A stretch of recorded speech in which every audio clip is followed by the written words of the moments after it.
Hello, I'm Kyle. You're watching Spouter Classics. So let's talk about Moby-Dick. The key word for today is going to be apotheosis. And apotheosis is defined as an elevation to divine status. So that is something not being divine and becoming divine. And indeed, what we're going to talk about today is man's apotheosis in Melville's Moby-Dick. And I want to spend a little bit of time in this video actually reading a chapter of Moby-Dick to you. This is chapter 23, entitled The Lee Shore. And I want to read it to you in its entirety. In fact, it's a very short chapter. But I'm going to read it to you because it contains the thesis of Melville's entire perspective on humanity, which will be useful to anyone who's planning to read the novel or anyone who just wants to know what the novel is about. Right? It doesn't contain the central tension. This chapter doesn't talk about the central metaphor of the text or even the central question. Rather, it contains the trunk from which all the other chapters of the novel, I think, branch out. In its location in the text, I think it gives its biggest clue to its significance as a chapter. The Lee Shore, chapter 23, falls after all of Melville's introductory work in the beginning, while Ishmael is still on land and preparing to board the whale ship, the Quoad, and head out into the ocean. It happens after all that is done, and it comes right before the ship actually sails out into the wide open ocean. Right? So it's at that transition point, not an introduction to the novel as a whole, but rather an introduction to the sea-borne portion of the novel, which indeed is the novel's majority. Right? So its location is extremely important in the text. And it captures, in a very short space, a comment about the universal quality, or a universal quality, of humanity. So let me read it to you, and then I will discuss it. Chapter 23, The Lee Shore. Some chapters back, one Bulkington was spoken of, a tall, new-landed mariner encountered in New Bedford at the inn. When on that shivering winter's night the Quoad thrust her vindictive bows into the cold, malicious waves, who should I see standing at her helm but Bulkington?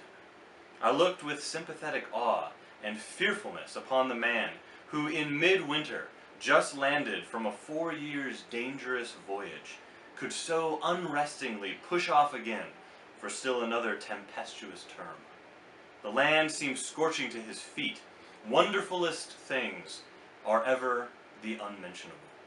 The deep memories yield no epitaphs. This 6-inch chapter is the stoneless grave of Bulkington.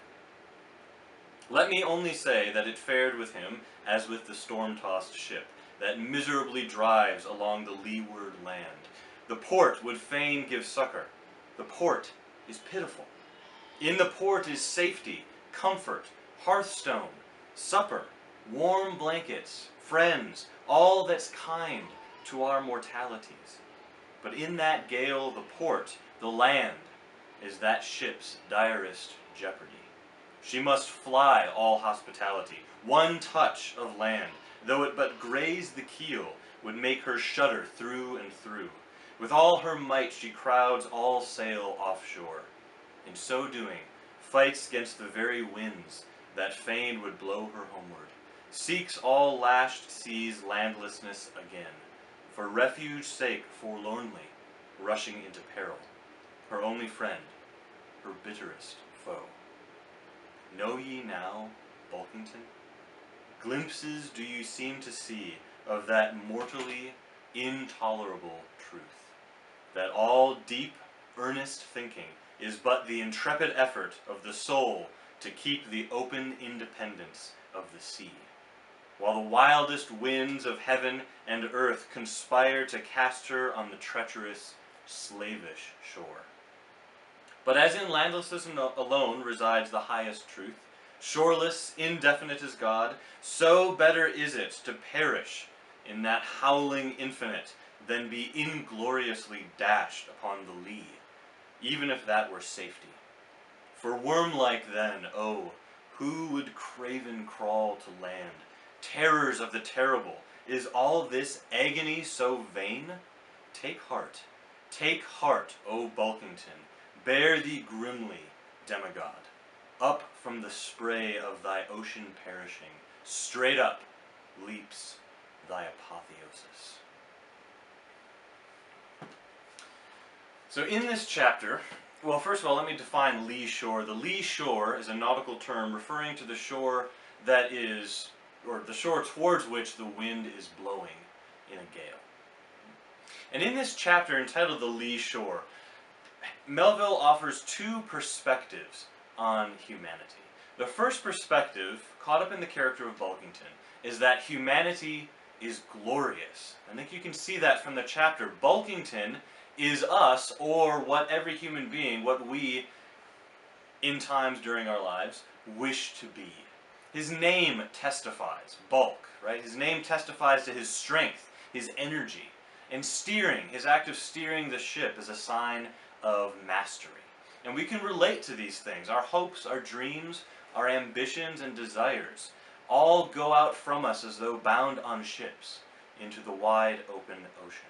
So great literature, as Melville portrays it here, testifies, great literature testifies to our great human story. Melville defines a greatness of spirit in humanity. But there's more to the chapter than that.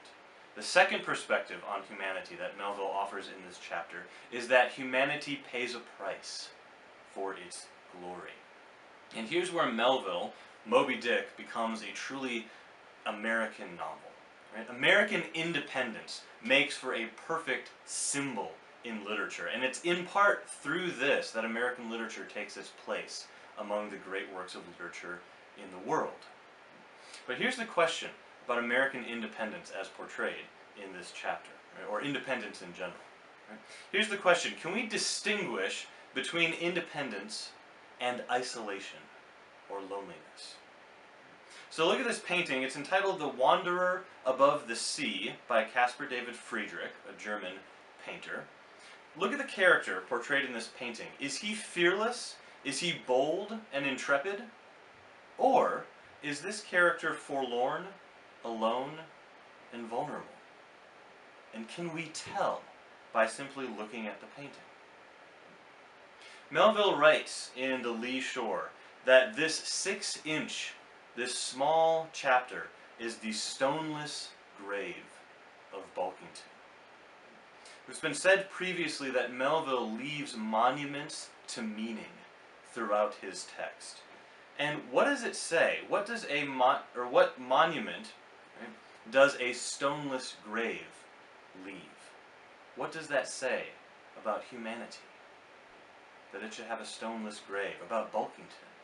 Right? I think it says that humanity is small. The story of Bulkington, like the story of the ship itself, is lost to the bigness of nature. So Melville also reveals the vulnerability of the body as well as the greatness of the spirit, both of which are contained in the term humanity. A smallness of body, a vulnerability, and a bigness of spirit in the same being. Right? And that is the understanding from which all the other chapters in Melville branch out. The novel contains these two perspectives continually in conflict. The characters of Ahab, greatness, and Ishmael, smallness, vulnerability. We want to be great as human beings. We want to be even divine. Right? But we are not. We are not divine here in this world. And that is what we are. That defines what we are as human beings. However, right, greatness can be felt in this world, and it can be felt in literature. It can be imagined in the smallness that one feels upon the sea.